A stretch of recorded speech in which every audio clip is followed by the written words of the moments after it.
I'm utterly speechless. I don't even know where to start with that episode. I knew this one would be the one that blew the doors off of this series, but my god, I tell you what a way to wake up in the morning. This series has been mad, and it is another installment that I really enjoyed.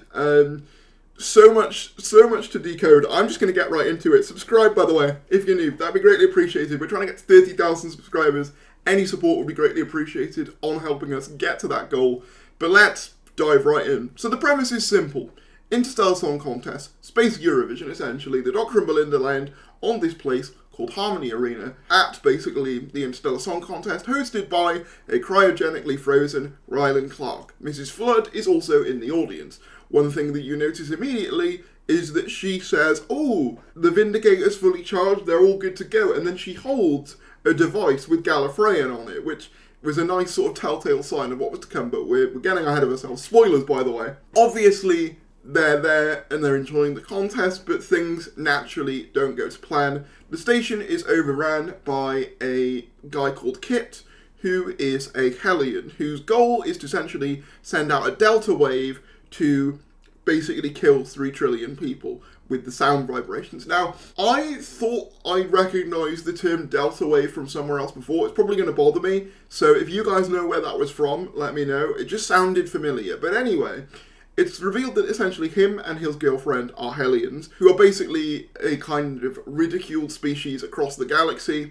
and his goal is basically to kill all of these people because of what a corporation who sponsors the event of the Interstellar Song Contest did to his home world. Throughout the episode, we get hints towards a honey brand called like Poppy Honey, and it's established that basically his home world was invaded in order to procure this Poppy Honey, and obviously they sponsor the event, so he's like, well, you did this to me, so I'm going to do this to you, kind of thing. So I thought that motivation was really good and really made sense. So that's happening. Obviously, as I said, they extract the vault into space, they start to freeze over, but it is established that there's like a Mavity field keeping them basically alive. And so obviously Belinda manages to survive by just staying in the little pod thing they're in. She gets lucky and basically, the gravity pushes her, or Mavity pushes her towards the ceiling. And obviously she's like, oh my god, the Doctor's dead, the TARDIS is flung away, they're gone. And I really thought it was quite haunting, the imagery of all of the people being frozen over. Obviously I know that, they say later on that they are alive. But I just thought the fact that they did that really kind of established that this is not the kind of story that it was advertised at. And I mean that in a good way, because obviously we knew kind of going in that there was going to be a darker twist, but I wasn't quite expecting it to turn south that quickly. But of course, the Doctor manages to survive. How he does that is very interesting. We also get introduced to 2 gay men characters who are, I think is it Mike and Andy? I know one of them's called Mike. And they're really fun dynamic. One of them is a nurse, the other one is kind of a technician, and they both seem to fancy the Doctor when they meet him, which is very, very fun. And they are integral in basically the plot's resolution, and also the reason why we meet them in the first place is because it's revealed that where the Doctor and Belinda landed, they've stolen the seats of this poor couple, which is, I've always wondered that when the Doctor just takes the place of somebody else in like an event or something, like, oh, do they just not have a seat? Which in this case, they don't. And it reminds me of the Doctor Who Proms in 2013 with Matt Smith and Jenna Coleman and that whole sketch at the beginning. If you know, you know. Anyway, the Doctor is forced into the vacuum of space. Belinda is distraught seeing all the devastation of this. However, as he is cryogenically freezing over, we get flashes in his mind of Susan aboard the TARDIS. And immediately I looked at this and went, oh my god, they're actually doing it. Because if you remember, one of my sad things about season 1 was they built up Susan across the series, and then we don't see Susan. But it's looking like that's actually going to get paid off this year. And obviously, skipping right to the end, the Doctor has a line about him being the last of the Time Lords, but he saw something, which again suggests that he was wrong, because if Susan survives, that implies that the Time Lords do somewhat survive as well, which is very, very, very interesting. And obviously a certain other character is also around who suggests the Time Lords survive in some form. So, very glad of that. But so basically, as a result of Kit planning to kill these 3 trillion people, we get to see a side of the Doctor that we rarely ever see. Essentially what I like to call bloodlusted Doctor, where because Kit is trying to kill 3 trillion people, he's like, I will kill you. You know, he's like, I will get rid of you. And like, it was really cool seeing him go that dark. And obviously, my one criticism there is that I feel that he wasn't called out quite enough for it. I know that Belinda does say, you scared me back there, and he does say that it's a result of his, like, trauma of Gallifrey being, you know, gone and stuff, and everyone being wiped away, which, sure, but I still think the way he handled the situation needed to be called out more, because, essentially, he stays true to his word, and eventually, via hologram technology, manages to beam himself into the central kind of area where Kit and his girlfriend are held up. And he basically starts, you know, full-on torturing this guy, like electrocuting him repeatedly. And he's like, let's see, we do this 3 trillion times. And eventually, when he finds out Belinda's alive, he sees her and kind of stops and realises how far he's gone. And he's kind of, you know, distraught at that, which is very, very good. And it did feel like 15's Time Lord Victorious moment. My one criticism there, like I say, is I think that needed to be called out a bit more.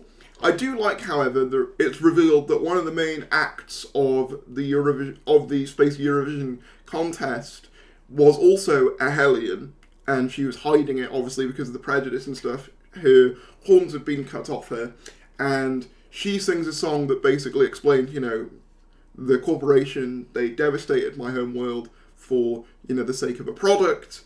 And she sings this song, and initially she gets booed. And what's really interesting is that she has like a manager or like a guard or someone like that, someone associated with her, who is obviously there to support her. But of course, when he finds out that she's a Hellion, you know, his whole demeanour towards her completely shifts.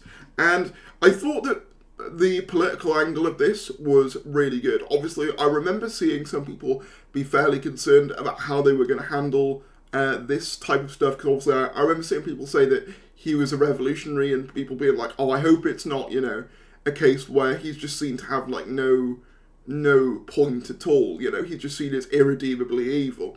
And the Doctor almost treats him like that, but then, you know, it's kind of humbled in a sense and realises, obviously it doesn't justify what he's doing, of course, but you understand why he is doing what he's doing. It made sense as a motivation for him. But I did love seeing the Doctor go that dark. And there was that line about, like, you know, it basically felt like Liam Neeson at a point where it's like, I will find you and I will kill you, I'll hunt you down. And it's like, oh my God, you know, this is... And Belinda even says that that's not him, you know, that's not the Doctor that I know. Again, I wish we played with that a little bit more, but maybe that's going into the finale. The subtext, obviously, of this episode is very much there, and I think they did a good job of handling all the stuff that they're trying to say in this episode. Obviously, it's not particularly subtle, but I think it works very well for what they're trying to do. So that, I think, was very, very good. But obviously, eventually, you know, the Doctor stops torturing this guy, and this guy does say, I'll be back. So it looks like he's going to be involved in the finale. Is that the Unholy Trinity, actually? Mrs. Flood, this kid, and Conrad, are they the Unholy Trinity? Because that would make sense. 3 people who the Doctor has beef with, essentially. It looks like they could be, you know, the final 3 bosses of the season. It makes me wonder, too, if that's kind of the theme of this series. You know, 2 of these villains were kind of people who had very troubled kind of pasts, and maybe their whole point is going to be, well, you know, we had our reasons for doing what they were doing, and it's kind of going to be a commentary on how the Doctor deals with these enemies. Part of me thinks that might be where they're going with this whole Unholy Trinity stuff, because we also know that in the promotional images for Wish World, those guards that are with Kit, they reappear. So, again, I'm assuming Kit is one of the 3 members of the Unholy Trinity, which is very, very interesting indeed. Yeah, the Doctor's line is, and I will stand and watch you freeze to death, which is mad. And I really think Stutti's performance was absolutely stellar in this episode. That's something I have to give credit towards. I think he's come across leaps and bounds this series, and I will be gutted if he leaves after this year. I won't lie, I think he's been absolutely incredible. Obviously, he is a different take on the Doctor, and you know, he says things that not every Doctor would say, but also you get the feeling that, like, it's the same character in there, for sure. So, really liked that. I feel like I'm jumping about a bit. I need to sort of reorient myself. I really like Belinda's just sheer horror at the idea of, you know, everyone being dead, the Doctor's dead, the TARDIS is gone, she's got no way back, and she kind of breaks down a little bit with that singer who I mentioned earlier. Really liked all of that, felt like a very human reaction. It's why I like Belinda so much. She feels so authentic and real. Like, I mean, there was that one bit of dialogue that I thought was a bit clunky towards the beginning with the whole, like, my parents would let me stay up and watch the contest if I brushed my teeth and put on my pyjamas. But broadly speaking, I thought the dialogue in this episode was pretty good. Aside from a couple of those moments where it was a bit clunky, I do think that this episode, like with most, would benefit from a longer runtime. Specifically this one, I think, would have been good as a two-parter, because so much kind of happens in such a short span of time in this one. That would be my other criticism here. But overall, I think Juno Dawson did a very good job. Again, I do think that the Doctor should have been called out a little bit more. I do think that, obviously, like I was saying, there was a couple of bits of dialogue, more towards the beginning, that I thought were a little bit clunky, but broadly speaking, this series is 6 for 6 for me. I really dug this, but I'm obviously delaying getting to the big kind of twist reveal at the end. So everything is saved, the day is saved, and they're talking about getting home to Earth, the TARDIS is recovered, and the hologram of Graham Norton, who we see earlier on in the episode, says, Earth, the old planet was gone on 24th of May, 2025. And they're like, what? What was the cause? You know, what happened? And he was like, oh, it crumbled into dust and ash. Cause unknown. And then they're inside the TARDIS, the cloister bell rings, it goes all red, and he's like, this is May the 24th. And then the TARDIS doors explode, and then the credits roll. Now, I was thinking when I was watching this, wait, are we not going to get a reveal for who Mrs. Flood is? Because that's what I thought was going to happen, you know, this week. I thought that was what they were all building towards. But then, you know, the credits start, we get about halfway through, and who do we find getting recovered from the outside of the dome but Mrs. Flood, who keeps asking, you know, is he gone? Is he gone? Is the Doctor gone? And they're like, yeah, no, he left recently. Also, by the way, loved the line about them fancying the Doctor, and then be like, I'll do anything for you. And then it's like, get in the back of the queue. Thought that was funny. Anyway, so Mrs. Flood gets out and she's like, is he gone? Is he gone? Yeah, the Doctor's gone. Oh, then I can reveal myself. And then we witness a bi-generation, where it is revealed that Mrs. Flood is the Rani. Specifically, both of them are the Rani. So this bit kind of confused me a little bit. So, as far as I can understand it, she said that, like, there was a double, like, brain cortex in her mind or something like that. So I think that one of the characters, i.e. the Mrs. Flood character, is the more kind of, like, passive human side of the Rani. And then this new character, this new version of the Rani who we see, who was very good, by the way, and I thought she very much encapsulated the essence of the Rani, is the real Rani. You know, she even does the Tom Baker line, the definite article, you might say, and all this sort of stuff. So again, we're doing bi-generation again, but obviously I think in this case it makes sense because they say that, like, as I said, the brain was kind of split due to the freeze or something, so it kind of makes sense. But it's very different to the type of bi-generation we've seen before, in the sense that Mrs. Flood's part of the Rani seems to act as the more subservient part of the Rani. You know, she is like, oh yes ma'am, and all this stuff. So that version of the Rani is sort of seen as secondary to this one. So I'm wondering if it's more like a chameleon arch situation where Mrs. Flood is more kind of the human form of the Rani, and then this new Rani is the full Time Lord version of the Rani. I'm still a little bit confused by how that works. Obviously, I'm gonna have to rewatch that reveal because it's so mad. I do seemingly remember a leak being that the Rani would bi-generate, and one of them would be an Asian actress, and the other would be obviously Mrs. Flood. And that does seem to be accurate. So it makes me wonder what else is accurate. I can see why not everyone would like the reveal scene, but I personally got a lot out of it, and I still think that the episode overall was very, very good. I'm seeing mixed reactions this morning. I'm looking on Twitter, and I'm seeing mixed reactions. But the thing that's got me most excited is definitely the Susan reveal. I was like, oh my god, Caroline Ford's actually going to be in it as Susan. Finally, we're going to get some closure to what happened with Susan after 61 years, or 62 years, actually, I should say. We're finally going to find out, what happened there. Like, or at the very least, going to get some sort of reunion. That has to be where this is leading towards, right?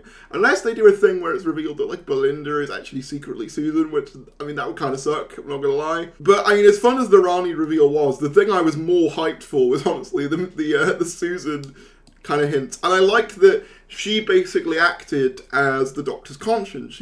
When he's torturing that guy, Kit, she's like, stop, grandfather, stop, and stuff like that. So I thought that was very good. And it's such a mad episode. I apologise if I'm rambling a bit, but there's so much to this one that there is to dissect. As I said, I thought the themes were very well handled. I thought Gatwa's performance, absolutely incredible. Direction, incredible. You can tell why this episode was expensive. I'm not sure I would have necessarily assumed it was the most expensive episode ever made if you hadn't told me that. However, I do think you do feel a scale to it, which I very much did appreciate. I thought the Rylan integration was good. Obviously, I remember some people saying that, him being cryogenically frozen is a bit goofy, which it is. But I think they do play into that. I love the opening scene with him where he's like, camera check, what year is it, teeth. He just goes right back to his job like nothing ever happened, which I think is kind of hilarious. Oh, that's the other thing I was going to say. The fact that it was poppy honey and it was a poppy planet, Helia was a planet filled with poppies. That's got to be, tie into Captain Poppy, right? Because we know she's back in episode 7, and we know that obviously she appears, briefly in episode 5. That's got to tie in, but I do not know how Captain Poppy, the Rani, and all of that tie together. I've got no idea.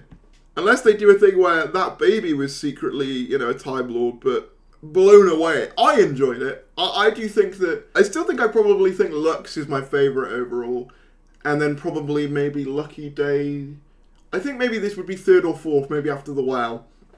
So still, pretty good. And I don't think this series, in my opinion at least, has had a truly, bad episode, in truth. I do think a lot of the reveals in this, though, are incredibly contingent on how they are resolved in the finale. We didn't get a next time trailer for this one, actually, although I suppose the Rani's reveal kind of acts as your pseudo next time trailer. But I do think that this episode, being as good as it is, for me at least, is very contingent on how the finale resolves things. If the finale manages to resolve things well, then it will make me look back on these reveals a lot more favourably. But if it does them badly, then obviously, like with last year, it's going to make me look back on a lot of the build-up to this a lot less favourably.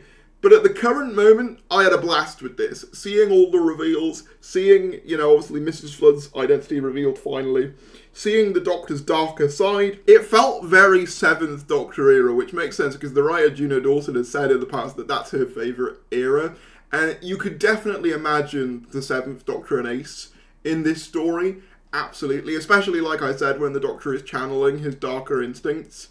Very, very 7th Doctor, which I love because the 7th Doctor is my favourite classic Doctor. So yeah, let me know what you guys think. I'm probably going to have missed something. I feel like I got it all, but I feel like I'm probably going to miss something. But subscribe if you're new, like if you enjoyed, that would be greatly appreciated, and I'll see you later.